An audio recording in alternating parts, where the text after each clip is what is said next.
दोस्तों, दुनिया के सबसे ताकतवर मिलिट्री देशों में ईरान 14वें नंबर पर आता है, वहीं इजराइल 17वें नंबर पर। दोनों ही देशों के बीच लंबे समय से इनडायरेक्टली वाला युद्ध थमने का नाम ही नहीं ले रहा, लेकिन अब ये इनडायरेक्टली वाला युद्ध पूरी दुनिया के सामने ओपन हो चुका है। बीते दिन यानी शनिवार को ईरान ने इजराइल पर ड्रोन हमला बोल दिया। इस हमले के बाद हालात और बिगड़ते नजर आ रहे हैं।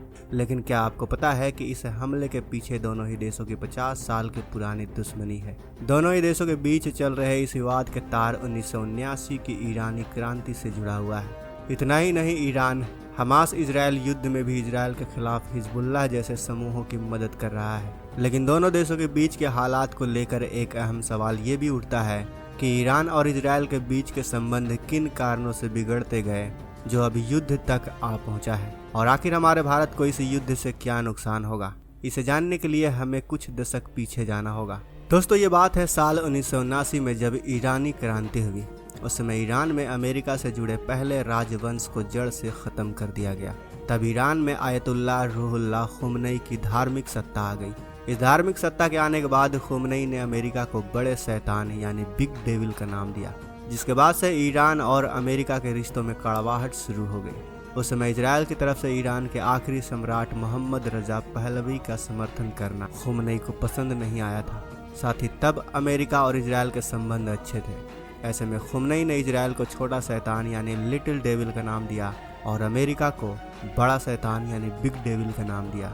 यही नहीं, खुमनई ने ईरान की राजधानी तेहरान और तेल अवीव के बीच की तकरार के बीच ये भी आरोप लगाया कि इजराइल ने ईरान के न्यूक्लियर प्रोग्राम को नाकाम करने की कोशिश की, और ऐसा हुआ भी। 1980 के बाद ईरान की राजधानी और इजराइल के तेल अवीव दोनों के बीच हमले हुए, लेकिन किसी ने भी हमलों की जिम्मेदारी लेने से मना कर दिया। दोनों शहरों के बीच सालों तक चले इस युद्ध को शैडो वॉर का नाम दिया गया। इस शैडो वॉर में दो इलाके मुख्य तौर से सामने आए। इसमें लेबनान और सीरिया के कुछ इलाके शामिल थे। तब ईरान ने ईरानी हिजबुल्लाह का खूब समर्थन किया। हिजबुल्लाह ये वही समूह है जो लेबनान से इजराइल को निशाना बना रहा है। उस समय भी इजराइल ने सीरिया में कई हमले किए, जिसके बाद ईरान की राजधानी तेहरान ने सीरिया में उस देश के राष्ट्रपति बशर अल असद का समर्थन करना शुरू कर दिया। ये भी कहा जाता है कि इजराइल ने साल 1967 के युद्ध के बाद एक इलाके पर कब्जा जमा लिया था। इस इलाके का नाम गोलान हाइट्स है, और इजराइल आज भी इस जगह से सीरिया और लेबनान पर हमले करता है। आपको मालूम होगा कि 7 अक्टूबर 2023 में हमास ने इजराइल के कई शहरों पर लगातार हमले कर दिए। इस हमले में कई लोगों की मौत हो गई और करीब 200 के आसपास लोगों को अगवा कर लिया गया। मीडिया रिपोर्ट की माने तो हमास की तरफ से किए गए हमले के बाद ईरान ने अपना हाथ होने से साफ इनकार कर दिया, लेकिन बाद में यह बात सामने आई कि इजराइल के शहरों पर हमला करने के लिए ईरान ने हमास की मदद की थी। इस हमले के जवाब में इजराइल ने भी लगातार हमले शुरू किए। इजराइल ने गाजा पट्टी पर हर तरफ से हमले किए। मीडिया रिपोर्ट की माने यूएस का अनुमान है कि इजराइल की तरफ से की गई जवाबी कार्रवाई में 33,000 से ज्यादा फिलिस्तीनियों की मौत हो चुकी है। और इसके बाद इजराइल ने 1 अप्रैल को संदिग्ध विमानों की मदद से सीरिया में ईरान के दूतावास पर हमले किए। इस हमले के बाद ईरान के कुल 7 सैन्य सलाहकार की मौत हो गई, और इसी हमले ने तीसरे विश्व युद्ध की आग में घी डालने का काम कर दिया, क्योंकि अपने सैन्य अधिकारियों के मौत के बाद ईरान ने खून का बदला खून से लेने की कसम खाई, और ईरान ने इजराइल से बदला लेने के लिए 300 से ज्यादा ड्रोन और बैलिस्टिक मिसाइलों से हमला शुरू कर दिया।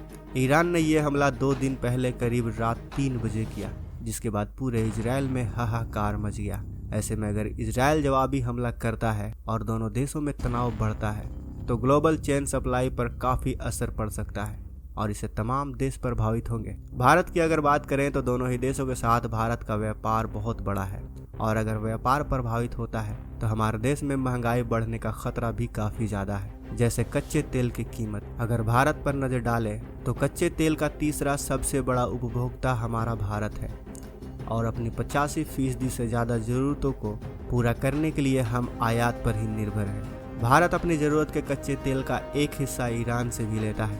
आंकड़ों पर नजर डालें तो भारत 2018 से 2019 में लगभग 23.5 मिलियन टन ईरानी कच्चे तेल का आयात किया था। न सिर्फ कच्चा तेल, बल्कि भारत ईरान से कई और सामान भी आयात करता है, और इस युद्ध की स्थिति में जरूरी सामानों के बिजनेस को लेकर चिंता काफी बढ़ गई है। आपको बता दें कि ईरान से कच्चे तेल के अलावा सूखे मेवे, केमिकल और कांच के बर्तन भी भारत आते हैं, जबकि भारत ईरान को बासमती चावल, चाय, कॉफ़ी और चीनी का निर्यात करता है। तो वहीं भारत का व्यापारिक भागीदार सिर्फ ईरान ही नहीं बल्कि इजरायल भी है। साल 2023 में भारत का इजरायल के साथ 89,000 करोड़ रुपए का कारोबार रहा। भारत इजरायल को तरासे हुए हीरे, ज्वेलरी, कंज्यूमर इलेक्ट्रॉनिक्स और इंजीनियरिंग सामान सप्लाई करता है। वहीं इजरायल भी भारत को बड़ी मात्रा में सैन्य हथियार सप्लाई करता है। Stockholm International Peace Research Institute के आंकड़ों के मुताबिक बीते 10 साल में भारत ने इजरायल से रडार, सर्विलांस, लड़ाकू ड्रोन और मिसाइल समेत करीब $3 अरब के मिलिट्री हार्डवेयर का आयात किया गया है। हथियारों के अलावा भारत इजरायल से मोती, कीमती पत्थर, इलेक्ट्रॉनिक्स इक्विपमेंट, फर्टिलाइजर, केमिकल जैसे उत्पादों का भी आयात करता है। ऐसे में अगर ईरान और इजरायल के बीच युद्ध हो जाता है तो भारत को इसका दुगना खामियाजा भुगतना होगा। इसके अलावा इजरायल में करीब 20,000 भारतीय रहते हैं, वहीं ईरान में करीब 10,000 भारतीय रहते हैं। और अगर पूरे खाड़ी देशों की बात करें तो पूरे खाड़ी देशों में करीब 90 लाख भारतीय रहते हैं। यही वजह है कि अगर दोनों देशों में युद्ध शुरू होता है तो ईरान, इजरायल और खाड़ी देशों में रहने वाले भारतीयों पर भी गंभीर असर पड़ेगा।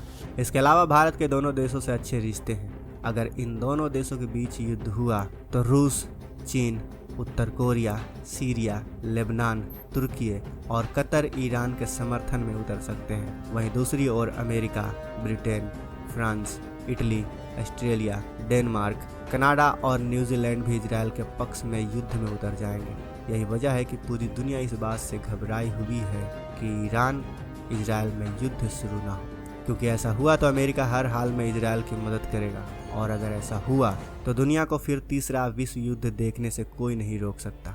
दोस्तों, भारत का ईरान से भी अच्छे संबंध है और इजरायल तो हमारा जिगरी दोस्त है ही। ऐसे में भारत से चाहिए इन दोनों देशों से बात करे और मिडिल ईस्ट में फिर से शांति स्थापित करे, क्योंकि इजरायल कभी भी भारत की बात को नहीं टालेगा। वैसे दोस्तों, आपको क्या लगता है, क्या भारत ये कर सकता है? क्या लगता है आपको? अपनी राय हमें कमेंट बॉक्स में अवश्य बताएं। वीडियो पसंद आई हो तो वीडियो को लाइक करें, शेयर करें और अगर आपने अभी तक इस चैनल को सब्सक्राइब नहीं किया है तो इस चैनल को सब्सक्राइब कर लें। मिलते हैं अगले वीडियो में। वीडियो के अंत तक बने रहने के लिए आपका दिल से धन्यवाद।